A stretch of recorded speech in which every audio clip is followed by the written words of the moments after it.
രാജ്യസഭാ seat LDFന് കീറാമുട്ടിയാകുന്നു. Kerala Congress എമ്മിനും CPIക്കും പിന്നാലെ ഒഴിവ് വരുന്ന സീറ്റിൽ അവകാശവാദം ഉന്നയിച്ച RJDയും രംഗത്തെത്തി. CPIM സംസ്ഥാന സെക്രട്ടറിയുമായി വിഷയം സംസാരിച്ചിട്ടുണ്ടെന്ന് RJD നേതാവ് വർഗീസ് ജോർജ് പറഞ്ഞു.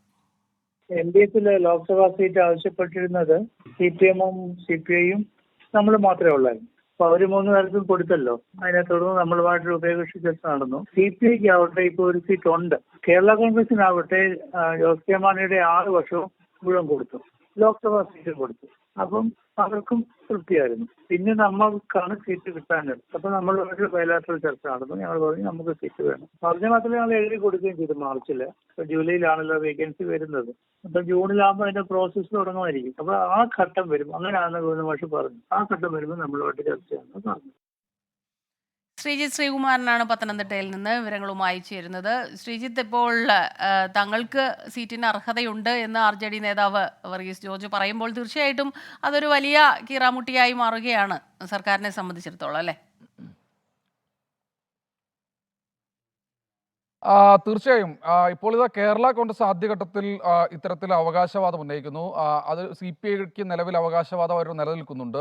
ഇതാ ഇപ്പോൾ മൂന്നാമത്തെ കക്ഷി, 4ാമത്തെ കക്ഷിയാണ് LDFിലേത് എന്നാണ് അവരുടെ അവകാശവാദം. എന്തായാലും അവർ തങ്ങൾക്കും രാജ്യസഭാ സീറ്റിന് അവകാശമുണ്ട് എന്ന തരത്തിൽ അവകാശവാദം ഉന്നയിച്ച് രംഗത്തെത്തുന്ന ഒരു കാഴ്ചയാണ് കാണുന്നത്. വർഗീസ് ജോർജിന്റെ വാക്കുകളിൽ നിന്ന് തന്നെ എല്ലാം വ്യക്തമാണ്. അതിൽ അദ്ദേഹം എടുത്തു പറയുന്നത് ശ്രേയാംസ് കുമാർ ഇങ്ങോട്ട് വരുന്ന സമയത്ത് രാജ്യസഭാ MP ആയിരുന്നു, അതുകൊണ്ട് തന്നെ തങ്ങൾക്ക് അവകാശവാദമുണ്ട്, അന്നു മുതൽ തന്നെ തങ്ങൾ ഇത് കൃത്യമായ രീതിയിൽ ഉന്നയിക്കുന്നതാണ് എന്നാണ് പറയുന്നത്. എന്തായാലും ഈ വിഷയം MP ഗോവിന്ദൻ മാസ്റ്റർ സംസാരിച്ചിട്ടുണ്ട്.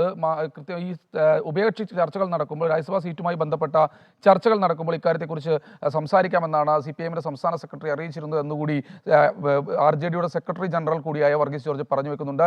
എഴുതി നൽകിയിട്ടുണ്ട്. അതായത് വെറുതെ പറയുക മാത്രമല്ല, LDFിൽ ഉന്നയിക്കുക മാത്രമല്ല ചെയ്തത്, ഈ രേഖാമൂലം തന്നെ CPIM സംസ്ഥാന സെക്രട്ടറിക്കും LDFിനും എഴുതി നൽകിയിട്ടുണ്ട്. അതുകൊണ്ട് തങ്ങൾക്ക് അവകാശവാദം ഉന്നയിക്കാനുള്ള കൃത്യമായ രീതിയിലുള്ള അവകാശമുണ്ട് എന്ന് തന്നെയാണ്, രാജ്യസഭാ സീറ്റിനുള്ള കൃത്യമായ അവകാശമുണ്ട് എന്ന് തന്നെയാണ് RJDയും വ്യക്തമാക്കുന്നത്. എന്തായാലും ഇപ്പോൾ CPIMനെ സംബന്ധിച്ചിടത്തോളം, ഇത് ഇടതുമുന്നണിയെ സംബന്ധിച്ചിടത്തോളം ഇത് ഒരു കീറാമുട്ടി തന്നെയാണ്. ഇത് എങ്ങനെ പരിഹരിക്കുമെന്നത് അവരെ സംബന്ധിച്ചിടത്തോളം മുഖ്യമന്ത്രി കൂടി 20-ന് ശേഷം മുഖ്യമന്ത്രി എത്തുകയാണ്. അതിനുശേഷമായിരിക്കും ഇക്കാര്യത്തിൽ ഒരു അന്തിമ ധാരണ ഉണ്ടാവുക. എല്ലാവരോടും വെവ്വേറെ ഉഭയകക്ഷി ചർച്ചകൾ നടത്തിക്കൊണ്ട് ഈ പ്രശ്നം പരിഹരിക്കാനായിരിക്കും CPIMന്റെ ഭാഗത്തു നിന്ന്, സംസ്ഥാന സെക്രട്ടറി MP ഗോവിന്ദന്റെ ഭാഗത്തു നിന്ന് ഒരു നീക്കം നടക്കുക എന്നാണ് ഏറ്റവും ഒടുവിൽ നമുക്ക് പാർട്ടി വൃത്തങ്ങളിൽ നിന്ന് ലഭിക്കുന്ന സൂചന. ഒഴിവുവരുന്ന രാജ്യസഭാ സീറ്റിൽ അവകാശവാദം ഉന്നയിച്ച് RJDയും രംഗത്തെത്തിയിരിക്കുകയാണ്. ശ്രീജിത്ത് ശ്രീകുമാരനാണ് പത്തനംതിട്ടയിൽ നിന്ന് ഈ വാർത്തയുടെ വിശദാംശങ്ങളുമായി നമുക്കൊപ്പം ചേർന്നത്.